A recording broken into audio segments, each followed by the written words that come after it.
Good morning, good afternoon, good evening 12th class students. मेरे प्यारे बच्चों, P block group number 17 part 2 में आपका हार्दिक स्वागत है, आपका हार्दिक अभिनंदन है। प्रीवियस लेक्चर में हमने आपको कवर अप करा दिए थे कुछ बेसिक प्रॉपर्टीज हैलोजेंस को लेकर, और आज बारी रहेगी कंपाउंड्स ऑफ हैलोजेंस। किसी भी ग्रुप की अगर हम बात करते हैं पी ब्लॉक में, तो ज़्यादातर हम 3 एलिमेंट्स के साथ कंपाउंड्स की चर्चा करते हैं। Compounds of the group with hydrogen, compound with oxygen और कंपाउंड विद हैलोजन। आज हम शुरुआत करने वाले हैं अभी से कंपाउंड्स विद हाइड्रोजन। वैसे तो जनरली कंपाउंड्स किसी भी ग्रुप के एलिमेंट्स के हाइड्रोजन के साथ बच्चों हाइड्राइड्स कहलाते हैं, लेकिन हाइड्राइड हम वहां कहते हैं जहां हाइड्रोजन ज्यादा इलेक्ट्रोनेगेटिव होता है, जबकि हैलोजेंस की अगर बात करते हैं तो हैलोजेंस हाइड्रोजन से ज़्यादा इलेक्ट्रोनेगेटिव हैं। तो इसीलिए यहां पर इन्हें हाइड्राइड्स नहीं, यहां सिंपल आप compound of halogen with hydrogen आप कहेंगे। और हाइड्रोजन के साथ आइए देखते हैं कौन कौन से कंपाउंड्स बनते हैं। कंपाउंड नंबर 1 आप जानते हैं HF सबसे पहले, इसके बाद HCl हल्का हल्का सा बढ़ाते चले जाएंगे।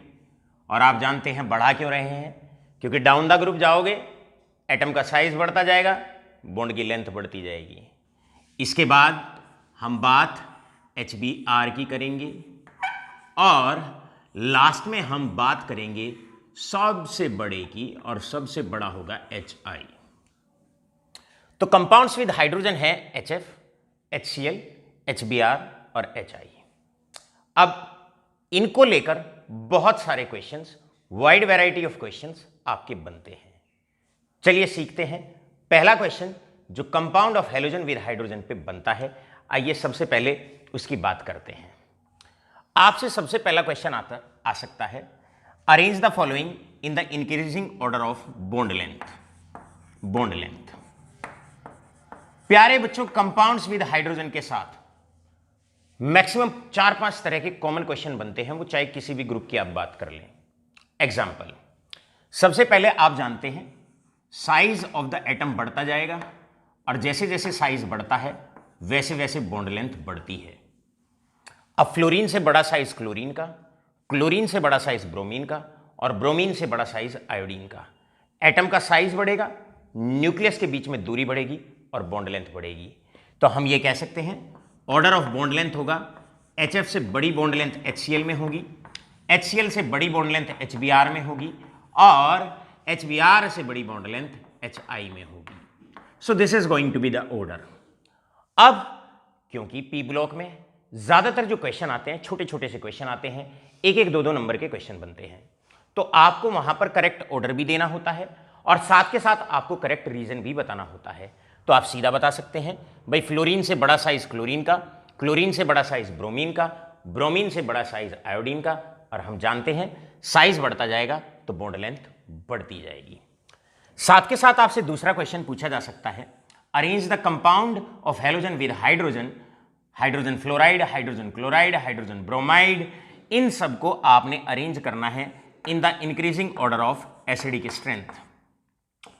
एसिडिक स्ट्रेंथ के ऑर्डर में अरेंज करिए, राइट।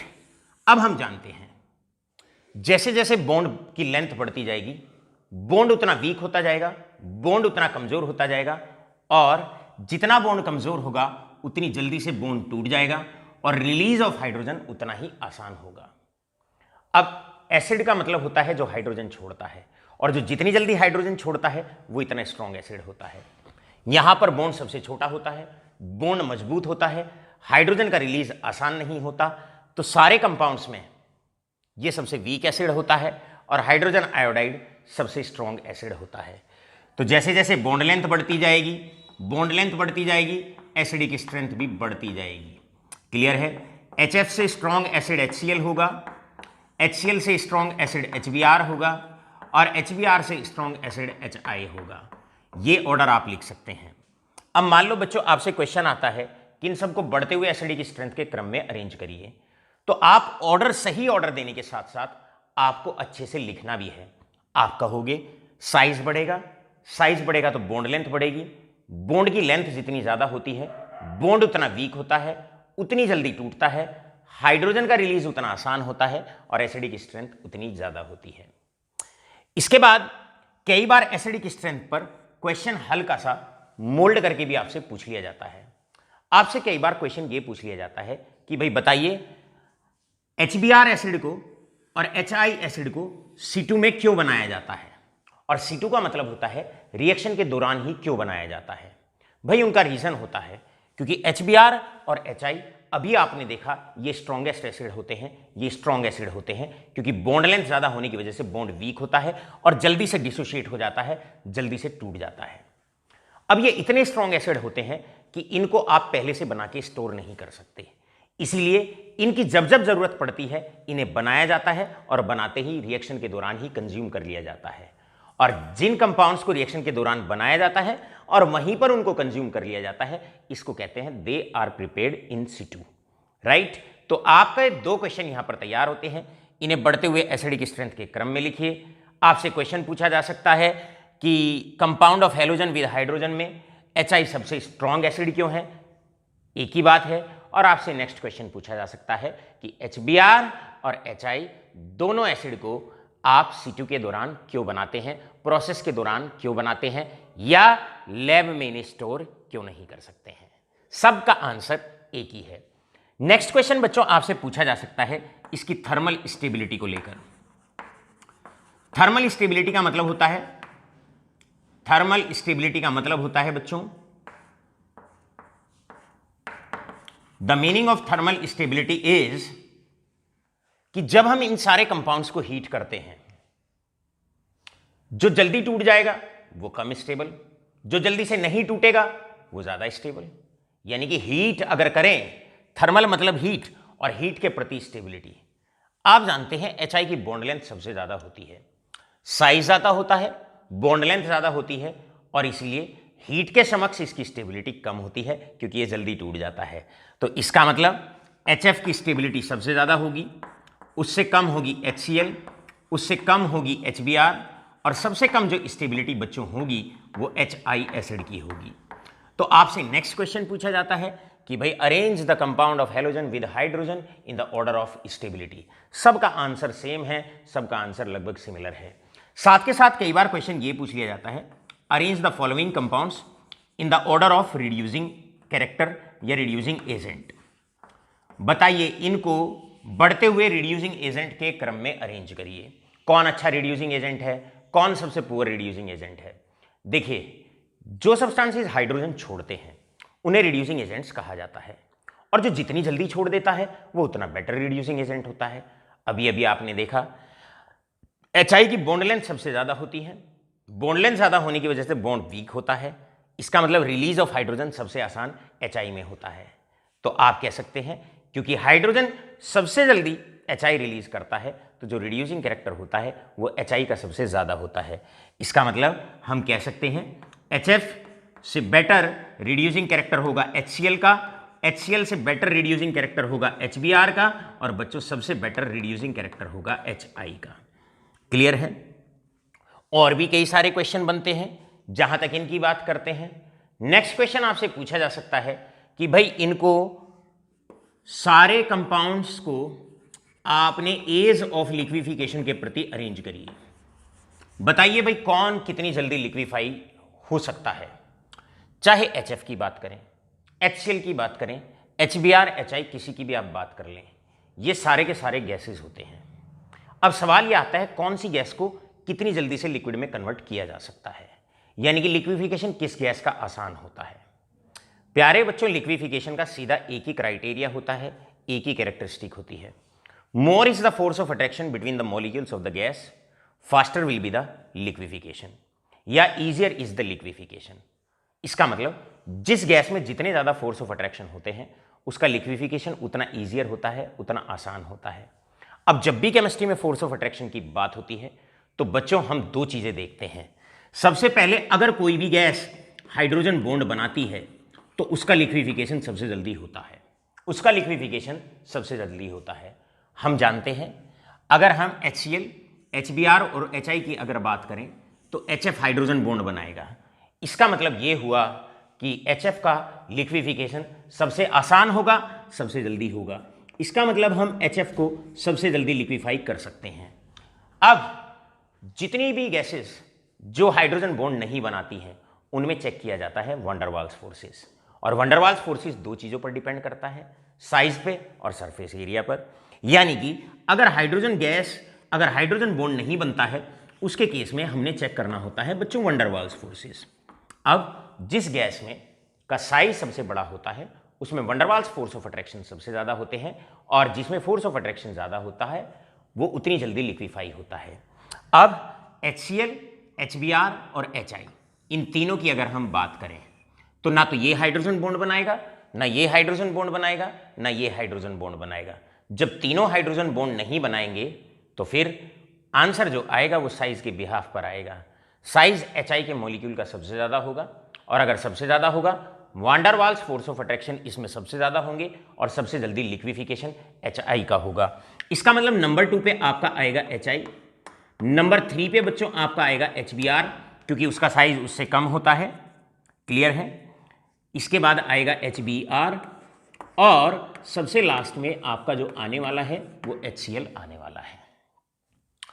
आशा करते हैं जितने भी आपके conceptual question HF, HCl, HBr और HI को लेकर बन सकते हैं वो सारे हमने यहां पर लिख दिए हैं। अब इस पूरी लाइन को कंक्लूड करते हैं। मोर is the size, more will be the bond length. More is the size, more will be the bond length. Bond length जितनी ज्यादा होगी हाइड्रोजन रिलीज उतनी जल्दी होगा। मोर is the bond length, easier will be the removal of hydrogen, more will be the acidic strength, right. इसके बाद जैसे जैसे बॉन्ड लेंथ बढ़ती जाएगी स्टेबिलिटी कम होती जाएगी, यानी कि it is inversely proportional to thermal stability. Thermal stability, TS का मतलब थर्मल स्टेबिलिटी। साथ के साथ मैं आपसे पूछता हूं, अगर एक बार HF को तोड़ा जाए, एक बार HCl को तोड़ा जाए, एक बार HBr को तोड़ा जाए और एक बार HI को तोड़ा जाए, अब किसी मॉलिक्यूल में अगर एटम्स के बीच के बॉन्ड को तोड़ने के लिए जो एनर्जी देनी पड़ती है उसे बॉन्ड एनर्जी कहा जाता है। बॉन्ड की लेंथ जितनी ज्यादा होती है उसको तोड़ने में एनर्जी उतनी कम देनी पड़ती है क्योंकि बॉन्ड उतना ही वीकर होता है। तो हम ये कह सकते हैं बॉन्ड की लेंथ ज्यादा, बॉन्ड की एनर्जी उतनी ही कम होगी, उस बॉन्ड को तोड़ने में एनर्जी उतनी ही कम देनी पड़ेगी।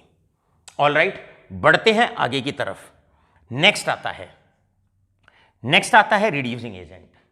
अब जैसे जैसे बॉन्ड लेंथ बढ़ती जाएगी हाइड्रोजन छोड़ने की टेंडेंसी बढ़ती जाएगी, यानी कि more is the bond length, more will be the reducing character या more will be the reducing agent, right.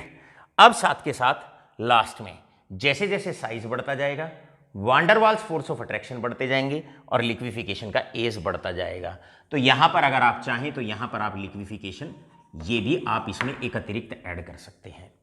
तो बस एक लाइन आप लर्न कर लें and wide variety of questions आपके तुरंत मुट्ठी में होते हैं, आसान होते हैं। क्लियर, इस पूरी लाइन को नोट कर लीजिएगा। अब मान लो बच्चों आप पे क्वेश्चन आए एसिडिक स्ट्रेंथ पर, तो कम से कम 3 स्टेप में आप लिखना, 2 लाइनों में ये तीनों के तीनों फैक्ट जरूर लिखेंगे, साइज के बारे में, बॉन्ड लेंथ के बारे में, फिर एसिडिक स्ट्रेंथ के बारे में। आपसे क्वेश्चन थर्मल स्टेबिलिटी को लेकर आए, size, bond length, thermal stability. अपने कॉन्सेप्चुअल आंसर में आप अपने 2 लाइन में 3 लाइन का जो आंसर होता है उनमें 3 चीजों का जिक्र जरूर करेंगे। आपसे बॉन्ड एनर्जी पे क्वेश्चन आए, साइज, बॉन्ड लेंथ और बॉन्ड एनर्जी, मतलब पहले 2 ये कंपलसरी हैं। आप अपने आंसर में इन दोनों का जिक्र जरूर करना। आपसे रिड्यूसिंग कैरेक्टर को लेकर क्वेश्चन आता है, size, bond length, reducing character. आपसे लिक्विफिकेशन पर आता है, तब भी आप साइज से ही शुरू करें और लिक्विफिकेशन का आंसर दें। आशा करता हूं सारे कॉन्सेप्चुअल क्वेश्चंस आपके अच्छे से क्लियर हो गए होंगे। तो मेरे प्यारे बच्चों, मेरे लाडलो, लो फटाफट से स्क्रीनशॉट, बढ़ते हैं नेक्स्ट कॉन्सेप्ट की तरफ। अब बारी है कंपाउंड्स ऑफ हैलोजन या ग्रुप 17 एलिमेंट्स विद हैलोजन्स, मतलब हैलोजन के कंपाउंड हैलोजन के साथ ही, और ऐसे कंपाउंड्स को कहा जाता है इंटर हैलोजन कंपाउंड्स। तो अब आप प्यारे बच्चों पढ़ने वाले हैं inter halogen compounds. Inter halogen compounds जैसा कि आप जानते हैं हैलोजन को हम एक्स से रिप्रेजेंट करते हैं। अगर कभी भी केमिस्ट्री में एक्स अगर कहीं पर हम लिखते हैं तो ये एक जनरल रिप्रेजेंटेशन किसी भी हैलोजन की होती है, राइट। एक्स एक्स मतलब हैलोजन का कंपाउंड हैलोजन के साथ, लेकिन एक सिंपल एक्स है और एक एक्स डैश है, इसका मतलब दो अलग अलग हैलोजन। तो कंपाउंड हैलोजन का हैलोजन के साथ कहलाता है इंटर हैलोजन कंपाउंड्स। तो सबसे पहले आपको डेफिनेशन अच्छे से क्लियर होनी चाहिए। I think you all might have got the concept clear. अब सबसे पहले जो क्वेश्चन इसमें आता है, आप लोगों से जो क्वेश्चन पूछा जाता है वो क्वेश्चन पूछा जाता है कि भाई जो कंपाउंड्स ऑफ हैलोजन होते हैं उनका जो फॉर्मूला होता है वो 1:1, रेशो 1:3, 1:5 और 1:7 क्यों होता है। तो भाई बड़ा सिंपल सा है। कैसे? मान लो हैलोजन आप क्लोरीन ले रहे हैं और क्लोरीन का नंबर सब जानते हैं 17 होता है, यानी कि उसकी इलेक्ट्रॉनिक कॉन्फ़िगरेशन वैलेंस शेल की दिस इज 3s2 बच्चों, इसके बाद 3p5, 3s2, 3p5, 1 2 3 4 5 और हम जानते हैं 3d यहां पर खाली पड़ा हुआ होता है, 3d यहां पर खाली पड़ा हुआ होता है। तो सबसे पहला क्वेश्चन आपका आता है कि बताइए भाई जो इंटर हैलोजन कंपाउंड्स होते हैं, जो इंटर हैलोजन कंपाउंड्स होते हैं इनका जो फॉर्मूला होता है, इसे आप पूरी लैंग्वेज में समझ जाएं। Formula of inter halogen compounds, inter halogen compounds का जो फॉर्मूला है, इंटर हैलोजन कंपाउंड्स का वो फॉर्मूला जो है ये यही क्यों है, एक्स एक्स डैश यानी कि 1:1 या फिर एक्स एक्स डैश 3 या x x dash 5 and S so on. तो हम जानते हैं कोई भी एलिमेंट, ये जो कंपाउंड्स बनते हैं, कोई भी एलिमेंट जो कंपाउंड बनाता है वो बनाता है उसके पास कितने हाफ फिल्ड एटॉमिक ऑर्बिटल हैं। अब मान लो क्लोरीन ही है और क्लोरीन को फ्लोरीन के साथ बॉन्ड बनाना है। एग्जाम्पल लिख लेते हैं एक्स एक्स डैश, एग्जाम्पल है क्लोरीन का कंपाउंड फ्लोरीन के साथ, compound of iodine with chlorine, ये एग्जाम्पल हो गए इसके एक्स एक्स डैश। एक हैलोजन क्लोरीन है, एक हैलोजन फ्लोरीन है। अब हम जानते हैं ग्राउंड स्टेट में यहां पर क्लोरीन है, एक अनपेयर्ड इलेक्ट्रॉन है, एक ही अनपेयर्ड इलेक्ट्रॉन फ्लोरीन के पास होता है। क्लोरीन और फ्लोरीन आएंगे, पार्शियल ओवरलैप हो जाएगा हाफ फिल्ड एटॉमिक ऑर्बिटल्स में और बॉन्ड बन जाएगा। इसी प्रकार अगर यहां पर आयोडीन लेते हैं, आयोडीन में बस 5s2 और 5p5 होता है। तो ग्राउंड स्टेट में क्योंकि एक ही हाफ फिल्ड एटॉमिक ऑर्बिटल होता है तो एक हैलोजन दूसरे हैलोजन के साथ एक ही बॉन्ड बना सकता है, इसीलिए फॉर्मूला रहेगा एक्स एक्स डैश। अब आप लिखेंगे in the first excited state, अगर एक इलेक्ट्रॉन एक्साइट हो जाए, जो सेंटर एटम है यहां पर एक हैलोजन ये रहा, एक ये रहा, जो कम मात्रा में होता है वो सेंटर एटम होता है। अब अगर सेंटर एटम का एक इलेक्ट्रॉन एक्साइट हो जाए, अब आप लिखेंगे in the first excited state. First excited state में एक इलेक्ट्रॉन यहां से एक्साइट हुआ और यहां चला गया, 3d के अंदर चला गया, 3d के अंदर चला गया। तो जब एक इलेक्ट्रॉन यहां से यहां एक्साइट हो जाएगा in the first excited state, तो सेंटर एटम के पास 3 हाफ फिल्ड एटॉमिक ऑर्बिटल रहेंगे। और आप जानते हैं केमिकल बॉन्डिंग में हमने बताया हुआ है जितने हाफ फिल्ड एटॉमिक ऑर्बिटल होते हैं सेंटर एटम उतने ही बॉन्ड बना सकता है, उतने ही मोनोवेलेंट एटम्स के साथ बॉन्ड बना सकता है। तो अगर एक इलेक्ट्रॉन एक्साइट हुआ तो एक फ्लोरीन यहां आके, एक फ्लोरीन यहां आके और एक फ्लोरीन यहां आके ब्रोमीन से, क्लोरीन से, आयोडीन से आके जुड़ सकता है। तो उस केस में जो कंपाउंड बनेगा वो बनेगा ClF3, कंपाउंड बनेगा BrF3, BrF3 क्लियर है, कंपाउंड बनेगा IF3, ऐसे बनेगा। अब अगर सेकेंड इलेक्ट्रॉन भी एक्साइट हो जाए, यानी कि in the second excited state, ऐसे ही लिखा करते हैं in the second excited state, एक और इलेक्ट्रॉन अगर 3p से अगर यहां पर चला जाए, d में चला जाए, क्लोरीन है तो 3p से 3d में जाएगा, ब्रोमीन है तो 4p से 4d में जाएगा, और अगर आयोडीन है तो 5p से 5d में जाएगा। उस केस में 1 2 3 4 5 हाफ फिल्ड एटॉमिक ऑर्बिटल होंगे। यहां पर बनने वाला है IF5, बनने वाला है BrF5, और अगर एक और इलेक्ट्रॉन सेंटर एटम का एक्साइट हो जाए 3s से 3d में, क्लोरीन है तो 3 से 3 में, और अगर आयोडीन है तो 5s से 5d में। क्लियर है? जब एक्साइट हो जाएगा 7 हाफ फील्ड एटॉमिक ऑर्बिटल होंगे और जो कंपाउंड बनने वाला है वो IF7 बनने वाला है। इसीलिए जो कंपाउंड्स की स्टोइशियोमेट्री होती है इंटर हैलोजन कंपाउंड्स की, वो स्टोइशियोमेट्री होती है 1:1। फर्स्ट एक्साइटेड स्टेट में अगर बॉन्ड बनाएगा तो 1:3, सेकेंड एक्साइटेड स्टेट में अगर बॉन्ड बनाएगा तो 1:5, और अगर थर्ड एक्साइटेड स्टेट में बॉन्ड बनाएगा तो 1:7 हो जाएगी। क्लियर है? सवाल कई बार ऐसे पूछ लेते हैं, भाई 1:2 क्यों नहीं होगी या 2:4 क्यों नहीं होगी? क्लियर है? तो उसका रीजन होता है, अगर इंटर हैलोजन कंपाउंड्स बने XX4 तो उस केस में ओड इलेक्ट्रॉन स्पीसी बनेगी। क्लियर है?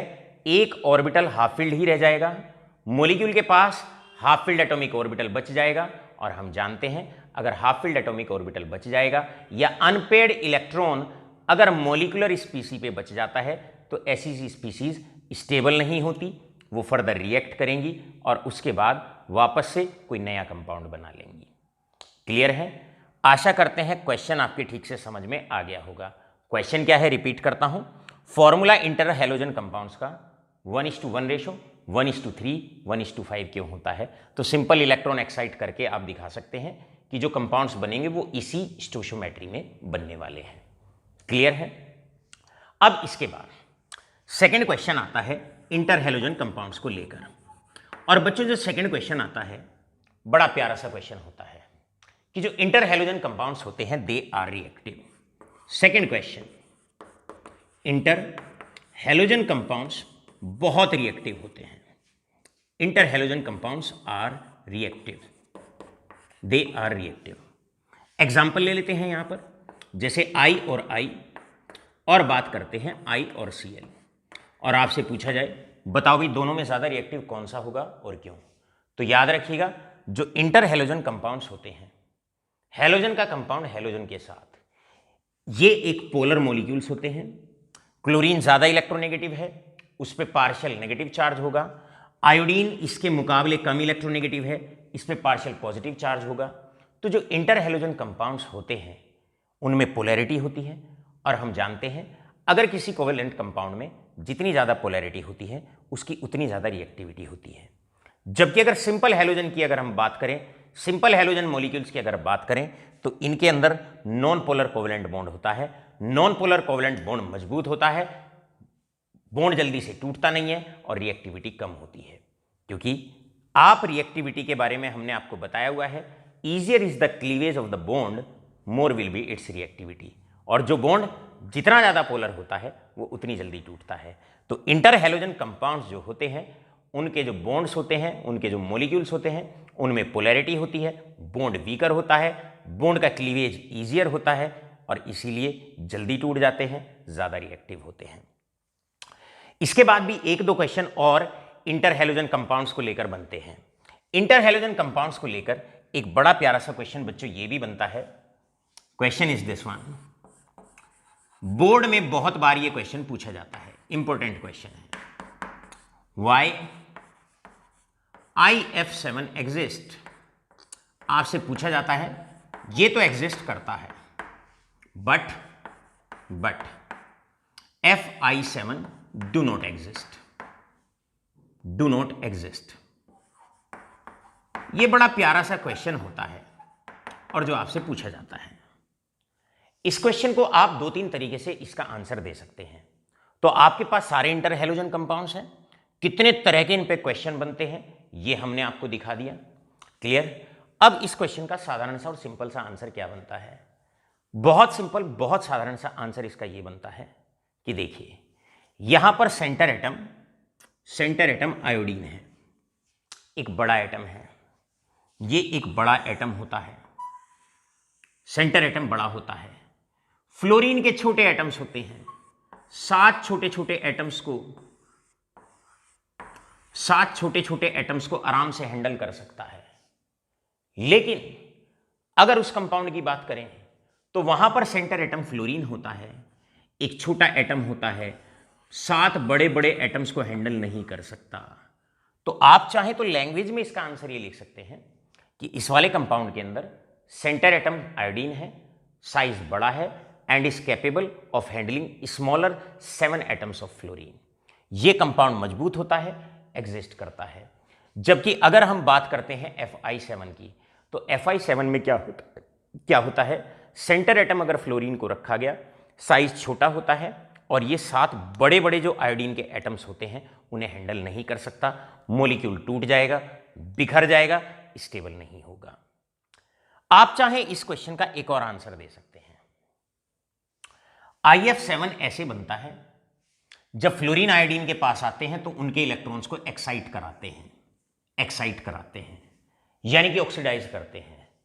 फ्लोरीन आएगा, आयोडीन को ऑक्सीडाइज करेगा, 3 इलेक्ट्रॉन उसके हायर ऑर्बिटल्स में ले जाएगा। क्लियर है? आयोडीन के पास 7 अनपेड इलेक्ट्रॉन बन जाएंगे एक्साइटेड स्टेट में। तो फ्लोरीन तो यह काम करा सकता है, लेकिन यहां पर आएंगे आयोडीन फ्लोरीन को 7 बॉन्ड बनाने के लिए, जब वो उन्हें कंपेल नहीं कर सकते। क्यों नहीं कर सकते? क्योंकि जो आयोडीन है वो ज्यादा इलेक्ट्रोनेगेटिव नहीं है एज कंपैरिजन टू फ्लोरीन। तो आयोडीन फ्लोरीन को ऑक्सीडाइज नहीं कर सकता, जिसकी वजह से फ्लोरीन पे कभी भी 7 half filled atomic orbitals available नहीं हो सकते और इसीलिए एक फ्लोरीन कभी भी 7 आयोडीन के साथ बॉन्ड नहीं बना सकता। तो आपकी मर्जी है आप किस तरीके से इनका आंसर देना चाहते हैं। बहुत सिंपल है, मुश्किल नहीं है। अब इंटर हैलोजन कंपाउंड्स में हम चलते हैं लास्ट कैटेगरी ऑफ क्वेश्चंस की तरफ। लास्ट कैटेगरी ऑफ क्वेश्चंस में बच्चों, इंटर हैलोजन कंपाउंड्स में अब जो क्वेश्चन आता है वो इनकी शेप को लेकर आता है। Now the question from halogens will comes regarding their geometry and will come regarding their shape. इनकी शेप पर, इनकी ज्योमेट्री पर आपसे क्वेश्चन पूछा जा सकता है, राइट? इसमें से कुछ इंपॉर्टेंट शेप्स तो बहुत इंपॉर्टेंट होती हैं और कंसिस्टेंटली बहुत बार जो शेप्स हैं वो इंटर हैलोजन कंपाउंड से पूछी जाती हैं। जैसे कि एग्जाम्पल की बात करें, BrF3 मॉलिक्यूल, बहुत बार इसकी शेप पूछी जाती है बोर्ड एग्जाम में। IF5 की अगर हम बात करें, बहुत बार पूछा जाता है। और इसी प्रकार अगर हम बात करें IF7 की भी शेप बहुत बार पूछी जाती है। प्यारे बच्चों, पूरे पी ब्लॉक में एक ही क्राइटेरिया, एक ही कॉन्सेप्ट लगता है। अगर कभी भी किसी मॉलिक्यूल की ज्योमेट्री, किसी मॉलिक्यूल की शेप अगर आपको ड्रॉ करनी है तो सीधा सीधा एक कॉमन सा क्राइटेरिया आपको लगाना है। और कॉमन क्राइटेरिया क्या है भैया? स्टेरिक नंबर निकालिए। और स्टेरिक नंबर किसके बराबर होता है बच्चों? Number of atoms attached, number of atoms attached plus lone pair. Centre atom से कितने नंबर ऑफ एटम्स अटैच होते हैं प्लस उस पर कितने लोन पेयर हैं, ये स्टेरिक नंबर होता है। स्टेरिक नंबर याद रखिएगा, इससे पहले वाले ग्रुप में भी बताया था। अगर स्टेरिक नंबर 4 आता है sp3 हाइब्रिडाइजेशन है, 5 आता है sp3d हाइब्रिडाइजेशन है, 6 आता है sp3d हाइब्रिडाइजेशन है, और अगर 7 आता है तो 5 आता है sp3d, 6 आता है sp3d2 और अगर 7 आता है तो sp3d3 हाइब्रिडाइजेशन है, राइट? बस स्टेरिक नंबर चुटकियों में आप निकाल लेंगे, मॉलिक्यूल की शेप आप ड्रॉ कर देंगे। ध्यान रखेंगे जब जब शेप ड्रॉ करते हैं तो लोन पेयर की जो प्लेसमेंट होती है उस पर स्पेशल आपकी नज़र होनी चाहिए, स्पेशल आपका फोकस होना चाहिए। एग्जाम्पल लेते हैं BrF3। BrF3 में हम स्टेरिक नंबर BrF3 का निकालते हैं। सेंटर एटम से 3 एटम तो अटैच है, प्लस ब्रोमीन में 7 इलेक्ट्रॉन होते हैं, 3 फ्लोरीन से शेयर कर लिए, 4 इलेक्ट्रॉन बच गए, मतलब इस पे 2 लोन पेयर हैं, 2 लोन पेयर हैं। नंबर आ गया बेटा 5, और 5 का मतलब हाइब्रिडाइजेशन आ गई sp3d, ये आ गई। अब सेंटर में रखो ब्रोमीन, sp3d में 3 इक्विटोरियल पोजीशन होती हैं, इनमें जो बॉन्ड एंगल होता है वो 120 डिग्री का होता है। प्लेनर पोजीशन को हमेशा हमेशा एक दूसरे से अटैच कर दिया करते हैं। दो इक्वेटोरियल पोजीशन होती है, एक्सियल पोजीशन, इनमें बॉन्ड एंगल 90 डिग्री का होता है। अब हमेशा पहले लोन पेयर को रखो। दो लोन पेयर हैं, हमेशा बच्चों पहले लोन पेयर रखना होता है। और लोन पेयर आप जानते हैं, हमेशा लोन पेयर जो रखा जाता है वो हमेशा इक्वेटोरियल पोजीशन पे रखा जाता है, मैक्सिमम डिस्टेंस पे रखा जाता है। पहले दोनों लोन पेयर प्लेस करेंगे। ये 3 1 2 3 इक्वेटोरियल पोजीशन है, पहले इन पे लोन पेयर का प्लेसमेंट करेंगे। अब बचे 3 फ्लोरीन एटम्स, अब उनका प्लेसमेंट कर दो। एक फ्लोरीन यहां कर दो, एक फ्लोरीन यहां रख दो, एक फ्लोरीन यहां रख दो। बस आपकी मर्जी है। आप चाहें तो इस प्रकार भी आप लोन पेयर को दिखा सकते हैं, इस प्रकार भी आप दिखा सकते हैं। BrF3 का जो मॉलिक्यूल होता है उसको कई बार इस तरीके से भी दिखा दिया जाता है। Br, एक फ्लोरीन ऊपर, एक फ्लोरीन इधर, एक फ्लोरीन इधर, और कई बार 2 लोन पेयर ऐसे भी दिखा दिए जाते हैं। तो कई बार ऐसा पूछा जाता है, कई बार ऐसा माना जाता है कि जो BrF3 होता है, ये एक क्वेश्चन भी पूछा जाता है कि ये एक टी शेप्ड मॉलिक्यूल होता है। It is a T shaped molecule. तो आपको एक्सप्लेन करना होता है। तो BrF3 की ज्योमेट्री ड्रॉ करनी आ जाए, स्ट्रक्चर पूछ लिया जाए, बॉन्ड एंगल पूछ लिया जाए, ये पूछ लिया जाए कि भाई साबित करिए BrF3 एक टी शेप्ड मॉलिक्यूल है, तो आप आसानी से क्या कर सकते हैं, उसकी ज्योमेट्री ड्रॉ करके आप दिखा सकते हैं। ऑल राइट बच्चों, बढ़ते हैं आगे की तरफ। फटाफट से स्क्रीनशॉट लो। अब मान लो आपसे क्वेश्चन पूछ लिया जाए कि भाई आपको IF7 की ज्योमेट्री ड्रॉ करनी है, राइट। आपको IF5 या IF7 की ज्योमेट्री ड्रॉ करनी है। Clear? Now I have to draw the geometry, और हमें ड्रॉ करनी है ज्योमेट्री मान लो IF5।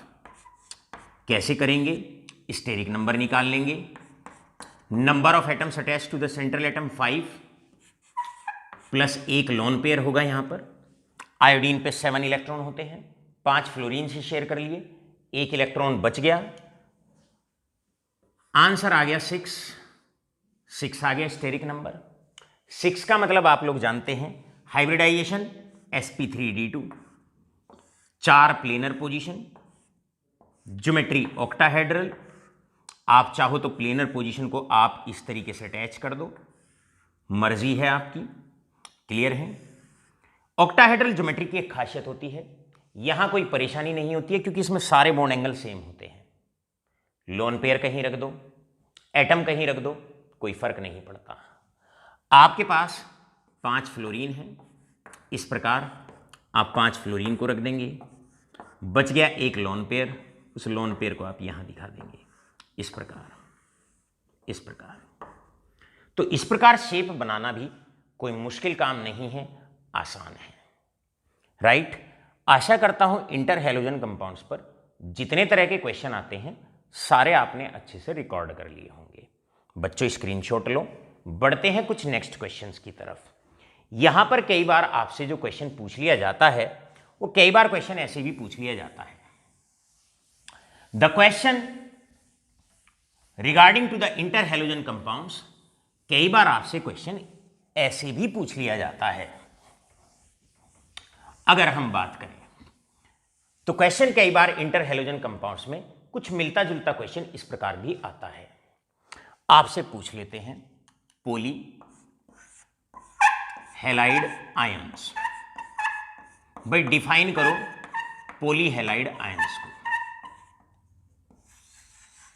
पॉली हैलाइड आयंस, भाई पॉली हैलाइड आयंस का मतलब होता है वो स्पीशीज जिसमें एक से ज्यादा हैलोजन होते हैं और उन पे चार्ज होता है। बन गए poly halide ions, made up of more than 1 halogen and possess the charge. Example हम बात करते हैं ICl2 नेगेटिव, बात करते हैं ICl4 नेगेटिव। ये आपकी पॉली हैलाइड आयन स्पीशीज है और इन पर चार्ज है। पॉली हैलोजन कंपाउंड्स हैं, उन पे चार्ज है, एक से अधिक हैलोजन है और उस पे चार्ज है। ऐसी स्पीशीज को पॉलीहैलाइड आयंस के नाम से पहचाना जाता है। पॉलीहैलाइड आयंस पर सबसे पहले तो इनकी डेफिनेशन आपसे पूछी जा सकती है और दूसरा आपसे इनकी शेप, आपसे इनकी ज्योमेट्री पूछी जा सकती है। अगर आपसे इनकी ज्योमेट्री पूछी जाए तो किस तरीके से बनाना है भाई, स्टेरिक नंबर निकाल दो बच्चों, मुश्किल नहीं, स्टेरिक नंबर निकालना है। मान लो आपको ICl4 नेगेटिव की ज्योमेट्री ड्रॉ करनी है। अब सेंटर एटम आयोडीन, उससे 4 एटम्स अटैच्ड हैं, क्लियर है? तो number of atoms attached 4 plus बात आती है लोन पेयर की। आयोडीन के पास 7 इलेक्ट्रॉन होते हैं, 4 क्लोरीन से शेयर कर लिए, बच गए 3, लेकिन साथ में ऊपर एक नेगेटिव चार्ज है। इसका मतलब 1 इलेक्ट्रॉन और उसने अतिरिक्त गेन कर लिया, तो आपके पास टोटल इलेक्ट्रॉन हो गए 4, और 4 का मतलब है अब आपके पास 2 पेयर ऑफ इलेक्ट्रॉन अनशेयर्ड हो गए, मतलब 2 लोन पेयर हो गए। स्टेरिक नंबर आ गया 6, और आप जानते हैं अगर स्टेरिक नंबर 6 है तो जो हाइब्रिडाइजेशन है वो sp3d2 है। बस ज्योमेट्री होगी ऑक्टाहेड्रल, बना दो। सेंटर एटम आयोडीन लीजिए, इस प्रकार सेंट्रल एटम आयोडीन आपने लेना है, 2 बॉन्ड ऐसे, 2 बॉन्ड ऐसे, एक ऊपर एक नीचे। 2 पोजीशन पे आपको लोन पेयर दिखाने हैं, 4 पे आपको एटम दिखाने हैं। जो 4 एक जैसी पोजीशन है, ये 4 एक जैसी पोजीशन है, इन पे आप क्लोरीन दिखा देंगे, इन पे आप क्लोरीन दिखा देंगे, बची हुई 2 पोजीशन पे आप इलेक्ट्रॉन पेयर दिखा देंगे इस प्रकार, और ब्रैकेट लगाकर याद रखेंगे नेगेटिव चार्ज लगाना नहीं भूलेंगे, नेगेटिव चार्ज लगाना नहीं भूलेंगे। लगाया ब्रैकेट और उसके ऊपर एक नेगेटिव चार्ज आप दिखा देंगे। ये ज्योमेट्री हो गई पॉलीहैलाइड आयंस की। आशा करता हूं अभी तक आपको 2 कंपाउंड्स हमने पढ़ाए हैं। पहला जो कंपाउंड पढ़ाया, कंपाउंड विद हाइड्रोजन, उससे एसोसिएटेड सारे क्वेश्चंस हमने कवर अप करा दिए। अब हमने जो कवर अप किया वो कवर अप किया that is compounds with halogen. Halogen के साथ कितने कंपाउंड्स बनते हैं, उनसे एसोसिएटेड जितने क्वेश्चंस हैं वो भी कवर अप करा दिए। किसी भी ग्रुप में 3 एलिमेंट्स के साथ कंपाउंड बहुत इंपॉर्टेंट है, हाइड्रोजन के साथ, हैलोजन के साथ, और अब बारी है कंपाउंड विद ऑक्सीजन, जिनको हम ऑक्सो एसिड्स के नाम से पहचानते हैं। फटाफट से स्क्रीनशॉट लो और बढ़ते हैं फिर आगे की तरफ। प्यारे बच्चों, अब बारी आती है लास्ट और इंपॉर्टेंट टॉपिक की, जिसको ऑक्सो एसिड्स के नाम से पहचाना जाता है।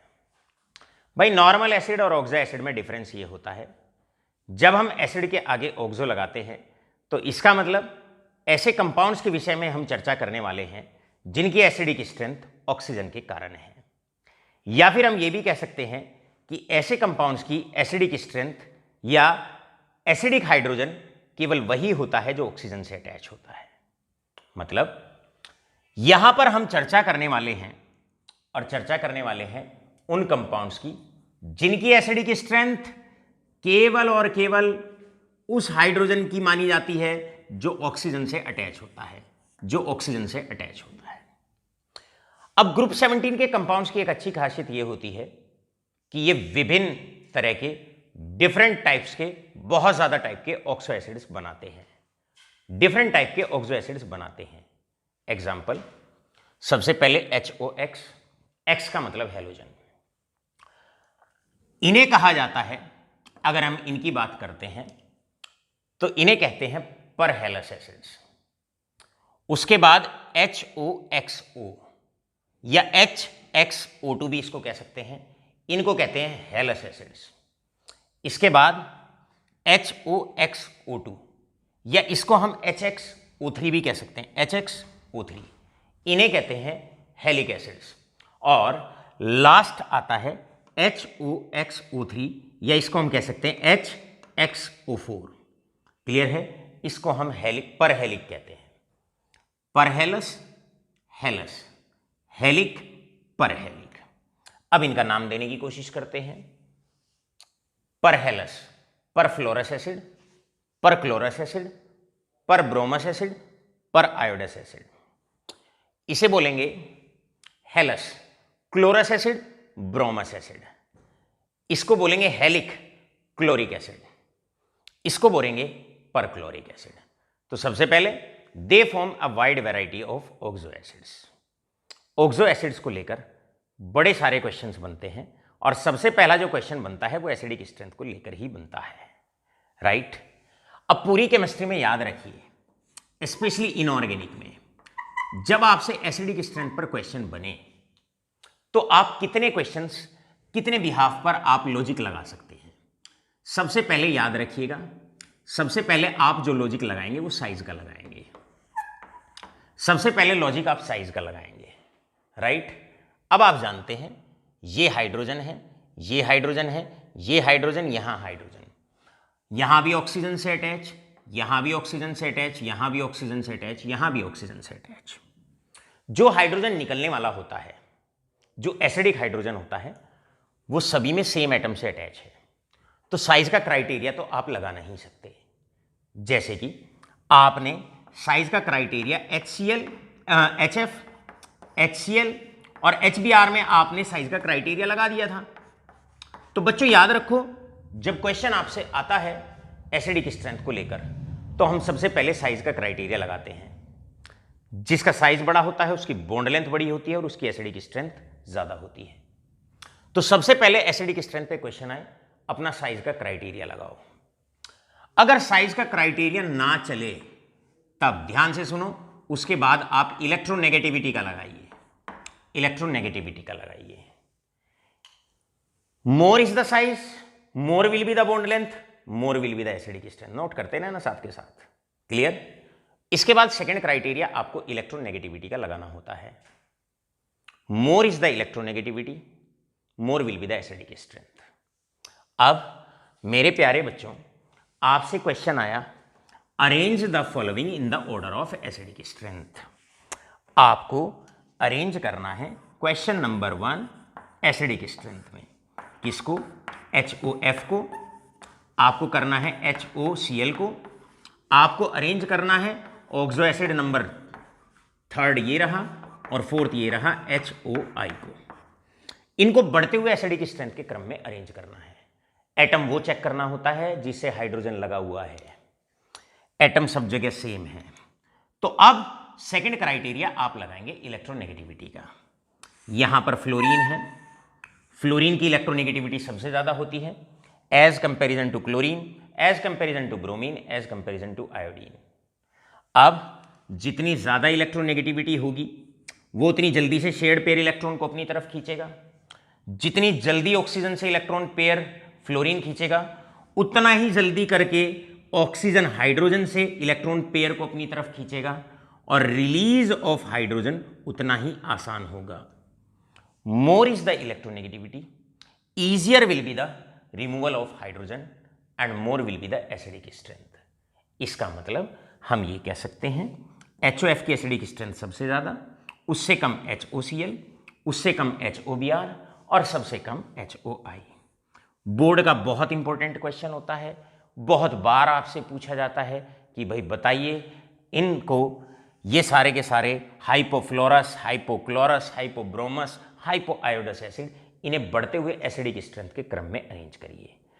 तो आप साइज का फैक्टर लगाएंगे, साइज का जब नहीं चलेगा तो इलेक्ट्रोनेगेटिविटी का लगाएंगे। आशा करता हूं क्वेश्चन आपके समझ में आ गया होगा। अब इसके बाद नेक्स्ट क्वेश्चन आता है, कई बार क्वेश्चन आपसे आ जाए कि भाई बताइए सल्फ्यूरिक एसिड में और परक्लोरिक एसिड में HClO4, याद रखो इसे दो तरीके से दिया जा सकता है। HClO4 ऐसे दिया जा सकता है या HOClO3 ऐसे भी दिया जा सकता है, एक ही बात है। और आपसे कहा जाए विच इज स्ट्रॉन्गर एसिड,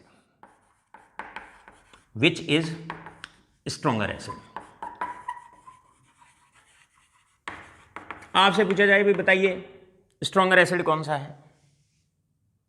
चलो भैया साइज के बिहाफ पे चले जाओ, इलेक्ट्रोनेगेटिविटी के बिहाफ पे चले जाओ। साइज देखना आसान नहीं होगा, इलेक्ट्रोनेगेटिविटी देखनी आसान नहीं होगी इस मॉलिक्यूल में। थर्ड क्राइटेरिया लगा दो oxidation state. More is the value of oxidation state of the centre atom, more will be the acidic strength. Centre atom यहां पर सल्फर है, यहां पर क्लोरीन है। जब आप हाइड्रोजन और ऑक्सीजन के चार्ज की मदद से सल्फर का चार्ज निकालोगे, यहां +6 आएगा, यहां पर +7 आएगा। बच्चों याद रखो, आज एसिडिक स्ट्रेंथ के बारे में पूरा आपको बताया जा रहा है, कंप्लीट आपको बताया जा रहा है कि इनऑर्गेनिक में कैसे एसिडिक स्ट्रेंथ का आंसर देना है। तो तीसरा फैक्टर होता है ऑक्सीडेशन स्टेट। सेंटर एटम का ऑक्सीडेशन स्टेट निकाल लो। More is the value of oxidation state, more will be the acidic strength. तो आप यहां पर परक्लोरिक एसिड की, क्लियर है, एसिडिक स्ट्रेंथ ज्यादा होगी। More is the value of oxidation state, more is the value of oxidation state, more is acidic strength, more is acidic strength. ऊपर वाले क्वेश्चन में more is the value of electronegativity, more will be the acidic strength. आशा करता हूं दोनों question बेहतरीन तरीके से आपके क्लियर हो गए होंगे। अब हम चलते हैं इनऑर्गेनिक के ग्रुप 17 के सबसे सुपर हॉट क्वेश्चन की तरफ। नोट करिएगा, अब बारी है एक ऐसे क्वेश्चन की जिसके एग्जाम में पूछे जाने की प्रोबेबिलिटी सबसे ज्यादा होती है, और क्वेश्चन आपके इसी टॉपिक को बिलोंग करता है, ऑक्सो एसिड को ही बिलोंग करता है।